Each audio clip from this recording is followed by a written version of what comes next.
목사님 설교만 가지고 신앙생활을 하는 사람이 많아요. 성경 한 절도 안 읽어. 그래서 성경 읽어도 어떤 은혜를 자기가 받지 못해요. 일주일 동안 기다렸다가 목사님 주일날 설교가 재밌고 은혜스러우면 그냥 좋은 거예요. 신앙생활 잘하고 있구나. 그리고 끝이에요. 그리고 열심히 교회에서 봉사합니다.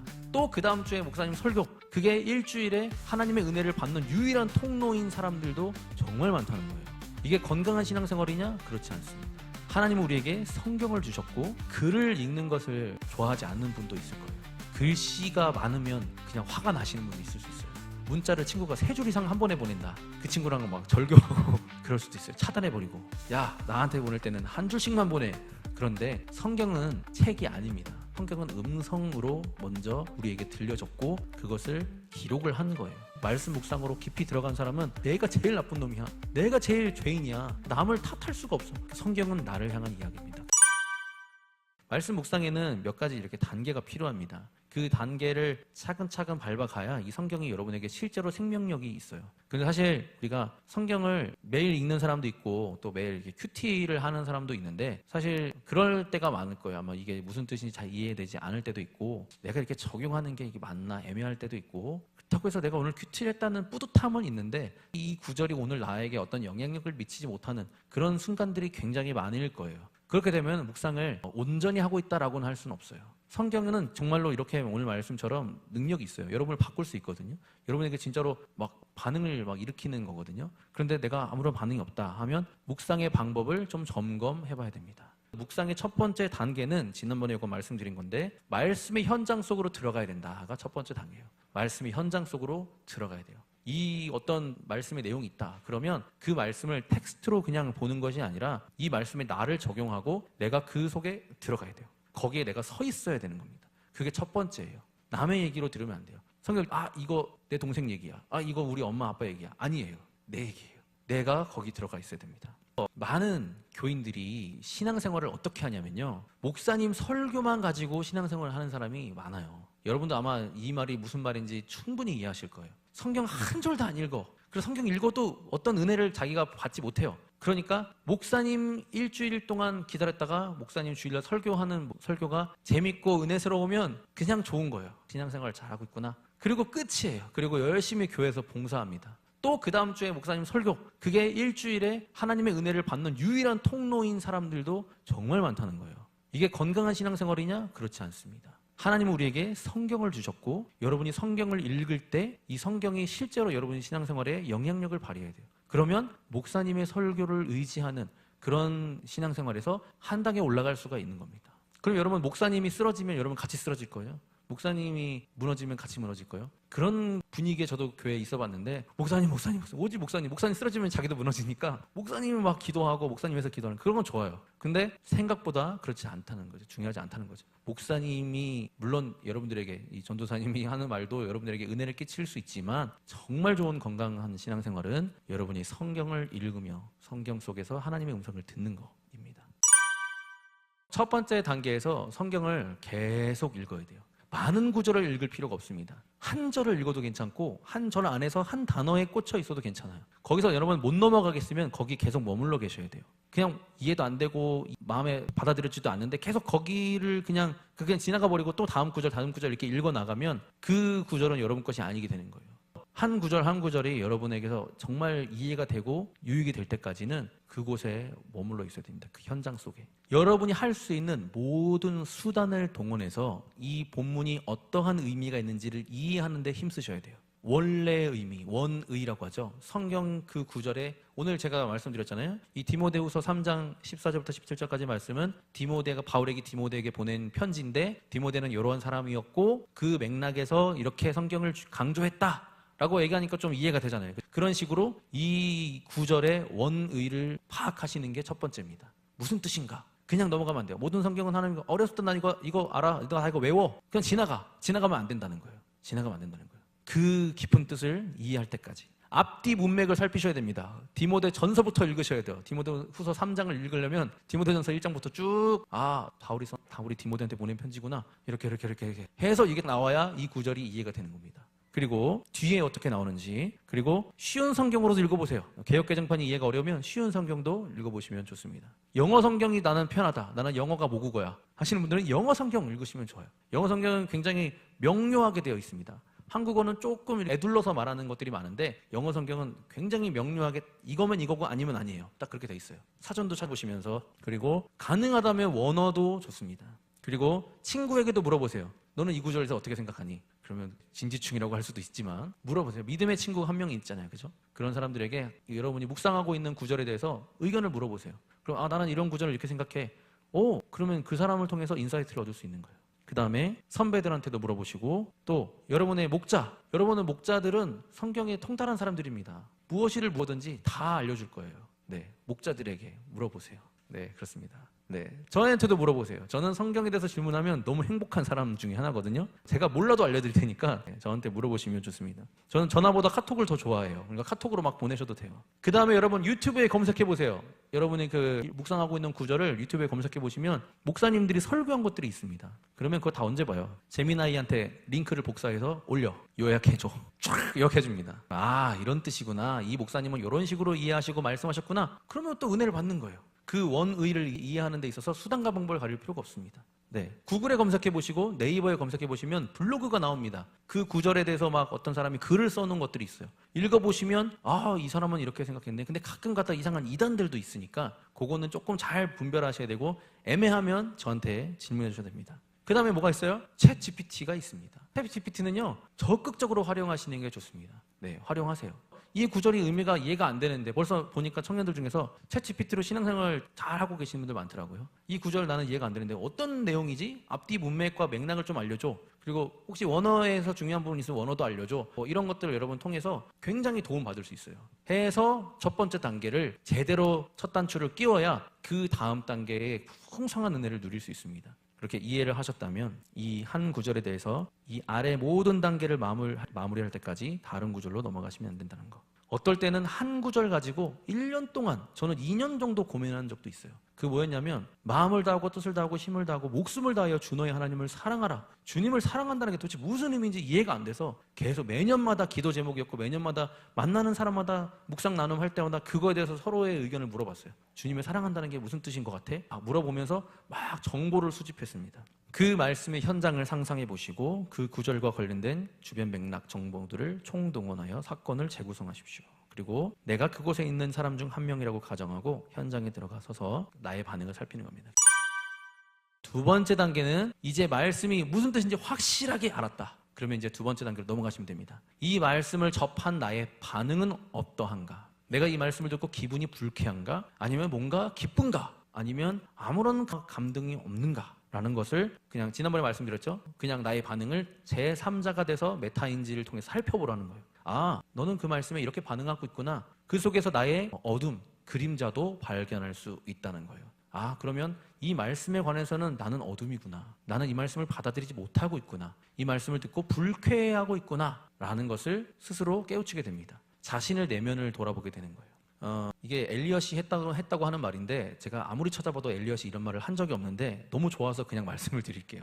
모든 탐험의 끝은 시작하였던 곳에 도착하여 비로소 처음으로 그곳을 알게 되는 것이리라. 탐험을 하는데 내가 원래 태어난 곳에서 배 타고 온 세계를 돌아다녔어. 그리고 한 바퀴 돌아서 다시 자기 동네로 돌아왔을 때 비로소 내가 어디 살고 있었구나라는 것을 알게 된다는 거예요. 탐험하는 사람들에게 아주 멋진 말이죠. 마찬가지로 여러분의 내면을 발견한다는 것은 내 내면 빼고 나머지를 다 이해했을 때 내면이 비로소 알게 된다는 거예요. 안산이 어디 있는지 알게 되는 것은 뭐예요? 전체 지도를 다 봤을 때 안산이 어디쯤 위치해 있는지 알게 되는 것인 거죠. 안산만 알아가지고는 안 되고 안산 바깥에 있는 것들 알아야 안산이 어떠한 위치에 있는지를 알게 되는 거죠. 우리가 어렸을 때는 안산이 온 세계의 수도인 줄 알았을 거 아니에요. 그런데 수도는 서울에 있고 대한민국도 아니고 저 세계는 나라가 많고 땅도 많았다라는 것을 우리가 커가면서 알게 되는 것처럼 말입니다. 이것도 칼 융이 했다고 하는 말인데 칼 융이 이런 말을 한 적이 없어요. 근데 좋아서 가져왔습니다. 바깥 세상을 바라보는 사람은 꿈을 꾼다. 저 멀리 바깥을 바라보는 사람들은. 그런데 자신의 내면을 바라보는 사람은 깨어난다라고 얘기합니다. 그만큼 여러분 내면을 발견하는 것이 중요하다는 거예요. 당신은 당신이 어떠한 사람인지 잘 안다고 생각하십니까? 당신의 과거에 어떤 일이 있었는지, 무엇을 두려워하고 있는지, 말씀 앞에 서 있는, 말씀 앞에 반응하고 있는 아주 복잡한 감정으로 서 있는 여러분 자신을 발견하는 것, 그것이 바로 두 번째 단계, 나의 반응 단계입니다. 여기까지 이제 여러분이 나를 관찰했으면 이제 가장 중요한 다음 단계가 남아 있습니다. 다음 단계는 뭐냐면 오늘 말씀의 주제와도 같은데 아버지의 마음을 발견하는 겁니다. 여러분, 성경은요, 머리로 이해되는 것이 첫 번째예요. 일단 어떤 내용인지 알아야 돼요. 이성을 가지고. 그런데 거기서 내가 반응하는 걸 살폈잖아요. 아, 그렇구나, 나야 그렇구나 했잖아요. 거기서 이 성경 구절을 기록한 아버지 하나님의 마음을 아셔야 돼요. 그 마음을 느껴야 되는 거예요. 그래야 그 성경이 진짜로 나에게 들어옵니다. 진짜로. 아버지의 마음을 모르면 이것은 그냥 지식에 머물 수밖에 없어요. 여러분, 성경을 읽을 때는 아버지의 마음을 알려주세요. 왜 이렇게 말씀하셨습니까? 나에게 이렇게 말씀하신 아버지의 마음이 어떠십니까? 라고 물어보시는 거예요. 그러면 시간이 걸릴 수 있지만 하나님께서 그 마음을 여러분에게 보여주시는 거예요. 느끼게 해주시는 거예요. 그때 어떤 사람은 눈물이 흐르고, 어떤 사람은 뛸 듯이 기뻐하고, 어떤 사람들은 과거의 상처가 치료받는 경험을 하게 됩니다. 이게 진짜 성경을 제대로 읽는 묵상이에요. 아버지의 마음을 발견할 때. 다 알고 있는 말씀이었어요. 늘 들었던 얘기였어요. 저도 어렸을 때도 교회 다녔거든요. 얼마나 많이 말씀을 들었겠어요. 그런데 또 읽고 또 읽다가 늘 익숙한 구절에 아버지의 마음이 발견될 때, 그때는 정말 주체할 수 없는 감정이 올라옵니다. 이런 마음이셨구나. 왜 그렇게 해서 이 말씀을 하신 거구나. 그러니까 묵상은 아버지의 마음을 발견하는 게 핵심인 거예요. 근데 우리는 묵상에서 뜻만 알려고 하는 거죠. 뜻만. 그리고 빨리 적용하려고 해요. 그 큐티집이 문제예요. 그죠? 자꾸 이렇게 관찰, 자꾸 빨리 적용을 해야 될 것 같아. 여러분, 적용을 아무렇게나 하시면 안 돼요. 적용을 막 하시면은 여러분 실천을 그냥 하시면 안 돼요. 실천은요, 아버지의 마음을 느낀 사람이 실천하는 거예요. 오늘 성경이 말씀을 봤으니까 내 삶 속에서 실천해야지 하고 실천을 하시면 여러분 공허해집니다. 공허해져요. 그리고 그것이 여러분의 의의만 남을 수 있어요.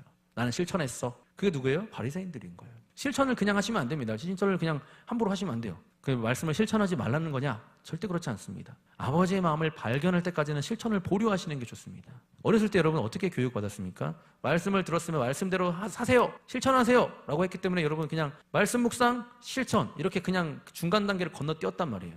그러니까 여러분 실천은 많아요. 근데 아버지의 마음을 알고 있느냐는 거죠. 그렇게 말씀하신 아버지의 마음을 알고 실천하고 있느냐, 그것을 내 자신에게 물어본다면 모르고 있는 것이 훨씬 많다는 거죠. 저도 그랬어요. 선생님들이 시키는 대로 하면 착한 사람이라고 인정받았기 때문에 다 말씀대로 실천하려고 노력했어요. 근데 아버지의 마음을 몰랐다는 거죠. 크리스마스가 다가오고 있죠. 성탄절에 관련된 말씀들이 있습니다. 아기 예수가 태어나셨고 이웃에게 그 빛을 전해야 되고 뭐 이런 얘기들은 늘 듣는 이야기예요. 그런데 이 땅에 아들을 보내신 아버지의 마음을 이해하지 못한 채로 이웃에게 봉사하고 그것에서 막 캐롤을 부르고 하는 것들이 하나님 아버지 입장에서 볼 때 어떻게 느끼시겠어요? 이 백성이 입술로는 나를 존경하나 마음은 내게서 멀도다 라고 하시는 말씀이 남의 얘기가 아니게 되는 거예요. 성탄절이 다가오면 아들을 보내시기까지 도대체 왜? 아버지는 어떤 마음이셨습니까? 그것을 아버지께 구해야 돼요. 성령님이 말씀하시는 거예요. 성령님은 하나님의 모든 것을 통달하시는 분이라고 그랬잖아요. 성령님, 내 안에 아버지의 마음을 알려주세요. 성탄절의 의미가 무엇입니까? 머리로는 의미를 알겠는데 그 아들이 이 땅에 내려오실 때 어떤 심정이셨습니까? 무엇을 하고 싶으셨습니까? 어떤 마음을 전달하고 싶으셨습니까? 라고 물으실 때 성령께서 우리 마음 가운데 그 마음을 느끼게 해주시는 거예요. 그러면 성탄절을 묵상하다가 눈물이 흐를 수 있어요. 기쁨이 넘칠 수 있어요. 그게 진짜 성탄절인 거예요. 아버지의 마음이 느껴질 때 비로소 그 말씀이 내 안에 폭풍처럼 살아서 나를 사로잡게 됩니다. 말씀에게 사로잡히는 거예요. 말씀에 사로잡힌 다음에 실천하셔야 돼요. 말씀이 여러분을 사로잡아서 안 하면 안 될 것 같은 그 여러분 안에서 막 요동치는 그 또음으로 한 가지를 실천하시는 거예요. 그러면 그때는 실천하지 말라고 해도 실천할 수밖에 없어요. 근데 여러분은 사로잡히지 않는 채로 그냥 실천하면 공허해진다는 거예요. 말씀 묵상은 나의 시선을 타인의 문제에게서 나 자신에게로 집중하게 해줍니다. 사실 내가 제일 문제이기 때문에 남을 탓할 새가 없어져요. 말씀 묵상을 깊이 하는 사람은요, 남의 들보가 안 보입니다. 남의 눈에 있는 티가 안 보여요. 내 속에 이미 들보가 가득 차 있는데 남의 눈에 티가 보이지도 않아요. 여러분, 다른 사람이 막 못하는 게 보이잖아요. 신앙생활 막 개판으로 하고 있는 게 보여. 나보다 낫다. 나는 진짜 죄인 덩어리인데 쟤는 그래도 나보다 낫겠지? 성경이 뭐라고 했어요? 나보다 남을 낮게 여기라 라고 하는 게 그냥 그렇게 여기라가 아니라 실제로 그렇게 느껴진다니까요. 말씀 묵상으로 깊이 들어간 사람은 내가 제일 나쁜 놈이야. 내가 제일 죄인이야. 남을 탓할 수가 없어. 전도사님, 저 사람 정말 신앙생활 거지같이 해요. 저 사람 좀 혼내주셔야 돼요. 그러면 물론 그럴 수 있죠. 근데 제일 먼저 자기가 보여야 돼요. 그런 걸 할 겨를이 없다니까요. 내가 먼저 보여서 나 때문에 막 눈물이 나서 내 처지가 너무 불쌍해. 하나님 말씀 앞에 하나도 못 살고 있는 그 모습이 너무 불쌍해서 나를 먼저 보게 되는 거예요. 성경은 나를 향한 이야기입니다. 여기 있는 모두가 다 말씀을 통해서 나를 보게 된다면 다툼이 사라질 거예요. 다 내가 죄입니다. 누가 무슨 안 좋은 행동하면 그래, 그럴 수 있어. 나는 더 나쁜 사람이야. 이렇게 이해가 되고 용서가 되는 거예요. 그냥 용서하라, 억지로 용서하는 게 아니라는 거죠. 그것이 이 세 번째 단계, 아버지의 마음을 아는 단계입니다. 그리고 네 번째 단계는 이제 실천의 단계인데, 구체적으로 실천해 보시면 좋습니다. 감사 노트를 써보기도 하고, 여러분이 묵상한 것을 목장 사람들과 공유해 보기도 하고, 다른 사람 묵상을 들어주는 거 굉장히 큰 도움 됩니다. 여러분이 보지 못했던 면을 같은 구절인데도, 같은 본문인데도 다르게 보는 사람들이 정말 많아요. 여러 사람들의 의견을 듣다 보면 여러분의 은혜가 풍성해집니다. 이웃에게 한 가지씩 말씀을 실행하는 선행을 베풀어 보는 것, 하나님 아버지의 눈으로 이웃과 세상을 바라보는 것. 그러니까 우리의 눈으로 볼 때, 어저께였죠? 어저께 우리 찬양단과 로마서 10장 묵상을 같이 했는데, 같은 그런 본문을 가지고 하면서 너무너무 은혜됐어요. 왜냐하면 우리가 흔히 읽는 구절 로마서 10장 뭐예요? 하나님은 모든 사람이 구원 마음으로 믿어 의에 이르고 입으로 시인하여 구원에 이르느니라. 우리가 다 아는 말씀이에요. 그런데 한 가지 걸리는 것이 있어요. 누구든지 입으로 시인하면 구원을 받는데, 그죠? 그러면 조두수는 입으로 시인하면 구원 받는 거예요. 그러니까 구원의 조건이 너무 쉽잖아요. 온갖 나쁜 짓 다 해도 예수 그리스도를 입으로 시인하면 구원을 받는다는 거예요. 그러면 여러분에게 흉악한 죄를 저지른, 여러분의 가족에게 그런 행동을 한 사람이 만약에 여러분 같은 여기 청년부에 있다면, 그 사람이 개판으로 사는데도 예수님 믿어라고 그렇게 입으로 시인했을 때 하나님이 그 사람을 구원해 주신다면 여러분 기분 나쁘지 않겠어요? 대표적인 영화가 밀양 같은 영화잖아요. 그죠? 저희가 가까운 어떤 믿지 않으시는 저희 미용실 머리 잘라주시는 원장님이 그러는 거예요. 야, 조두순 같은 사람도 교회 다니면 구원받아요? 저는 이제 사역자인 건 아니까. 전사님, 그런 사람도 교회 오면 받아줘요? 이렇게 물어보는 거예요. 일단 답을 못했어요. 그런 사람은 받아주면 안 되죠. 그런 사람들은 천벌 받아야죠. 지옥 가야죠. 막 그분도 딸을 키우고 있는 분으로서 막 분노하시는 거예요. 근데 제가 뭐라고 말을 못 하겠는 거예요. 근데 사실 성경에는 모든 사람이 누구든지 예수를 시인하면 구원받는데요. 여기에서 우리가 걸리는 거예요. 그럼 여기서 뭘 알아야 되냐? 아버지의 마음을 알아야 돼요. 하나님은 모든 사람이 구원을 받으며 진리를 아는 데 이르기를 원하시느니라. 이것이 하나님의 마음이에요. 그러니까 하나님의 입장에서 볼 때는 저 흉악한 죄인이나 여러분이나 거기서 거기라는 거죠. 우리가 볼 때는 우리는 착한 사람, 그 사람은 인간 쓰레기, 그 사람은 평생 용서받으면 안 되는 그런 사람라고 우리는 구분하지만, 하나님 입장에서 볼 때는 우리는 구원받은 죄인, 교회 밖에 있는 사람은 구원 안 받은 죄인일 뿐인 거예요. 똑같아요. 그러니까 우리가 볼 때는 불의해 보이죠. 하나님은 저런 사람도 천국에서 같이 살겠다고요? 나 저런 원수 같은 사람하고 같이 천국에서 살고 싶지 않은데 저런 사람도 천국 가요? 라고 우리가 질문할 수 있지만, 하나님은 다 구원하고 싶으신 거예요. 그게 아버지의 마음인 거예요. 그럼 여러분 마음이 넓어집니다. 이 마음을 가지려면 힘들어요. 저도 사실 힘들어요. 이게 말로는 저도 말로 이렇게 하지만, 실제로 만약에 저에게 원수와 같은 사람이 같이 천국 가서 손잡고 띵가띵가 할 거라는 생각하면 피가 거꾸로 솟을 거예요. 그렇죠? 그런데 아버지의 마음은 다르다는 거죠. 그러니까 우리는 우리의 시선으로 이웃을 보는 것이 아니라 아버지의 시선으로 이웃을 바라봐야 된다라는 거죠. 마지막입니다. 말씀 묵상을 나누는 것은 단순히 성경 공부 내용이 아닙니다. 개인의 가장 깊은 내면의 은밀한 정서, 사적인 감정, 신앙의 깨달음과 여정 등을 타인과 공유하는 영적인 심리적인 개방 행위입니다. 그러니까 목장을 통해서 말씀을 묵상하는 것을 나눈다라는 것은 엄청난 일이에요. 굉장한 일입니다. 혼자서 나누는 거하고는 완전히 달라요. 자연스럽게 가정 배경을 비롯해서 자신만의 삶의 이력에 따라 상처와 아픔, 약점, 때로는 신앙적으로 경험하는 회의와 갈등 등의 내밀한 영역이 드러나는 위험이 있을 수 있습니다. 막 우리 속 얘기를 막 하게 되니까. 그럼에도 불구하고 나눔을 적극 권장하는 이유가 있어요. 영적 양식의 풍요로움을 누릴 수 있기 때문입니다. 같은 말씀을 묵상하는데도 사람마다 경험하는 은혜가 다 달라요. 너무너무 신기해요. 10명이면 10명이 다 달라요. 같은 말씀인데도 함께 나눌 때 영적인 뷔페를 먹는 것 같은 느낌이 있는 거죠. 다채로운 이 신앙의 역동이 일어나는 거예요. 나 혼자 묵상했을 때는 요만큼 묵상하고 끝. 근데 다른 사람 얘기 듣다 보니까 더 막 은혜가 막 시너지가 나는 거죠. 단품 메뉴를 먹던 거에서 뷔페를 먹는 것과 같은 거예요. 말씀 묵상을 진실하고 신실하게 나눔으로써 건강한 신앙 공동체로 교회가 거듭날 수 있습니다. 여러분, 성경을 읽으실 때 성경은 독서책이 아닙니다. 아마 글을 읽는 것을 좋아하지 않는 분도 있을 거예요. 글씨가 많으면 그냥 화가 나시는 분도 있을 수 있어요. 그렇죠? 그리고 글씨가 3줄 이상 써 있다. 문자를 친구가 3줄 이상 한 번에 보낸다. 그 친구랑 막 절교하고 그럴 수도 있어요. 차단해버리고 한 줄씩 써. 야, 나한테 보낼 때는 한 줄씩만 보내 라고 할 수도 있어요. 그런데 성경은 책이 아닙니다. 지난번에 한번 말씀드렸지만 성경은 음성으로 먼저 우리에게 들려졌고 그것을 기록을 한 거예요. 그러니까 여러분, 성경을 이렇게 많이 써 있지만 여러분 많이 읽지 않으셔도 돼요. 여기서 한두 구절만 읽고 막 그냥 쭉 읽어 내려가시다가 이 구절은 내가 좀 깊이 알고 싶다 하면 그 구절을 붙잡으시는 거예요. 그 구절이 해결될 때까지 1년이고 2년이고 한 달이고 2달이고 붙잡고 파고 들어가시면 그 속에서 누리는 은혜가 정말로 큽니다. 그리고 거부감이 들고 쾌감이 드는 구절일수록 더 파고 들어가세요. 그런 좀 성격이 있으시면 좋을 것 같아요.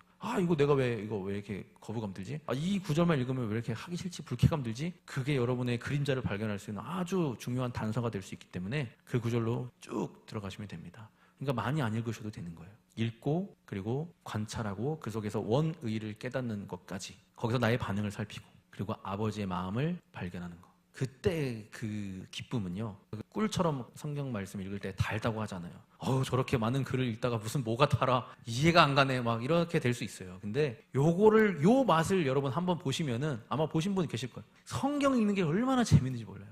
저도 성경 맨날 읽는데도 저는 너무 좋아요.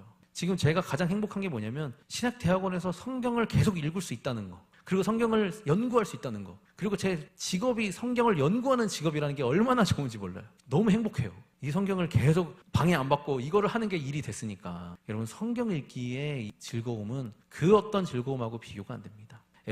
저는 에버랜드 별로 안 좋아해요. 저는 에버랜드 가면 아무것도 못합니다.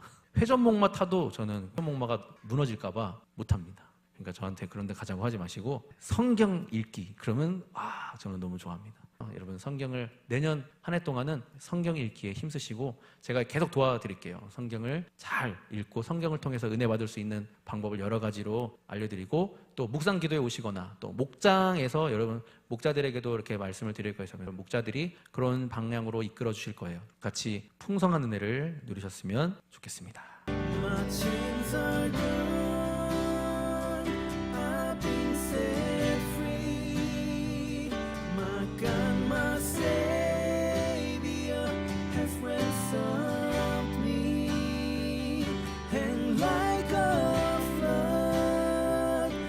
Mercy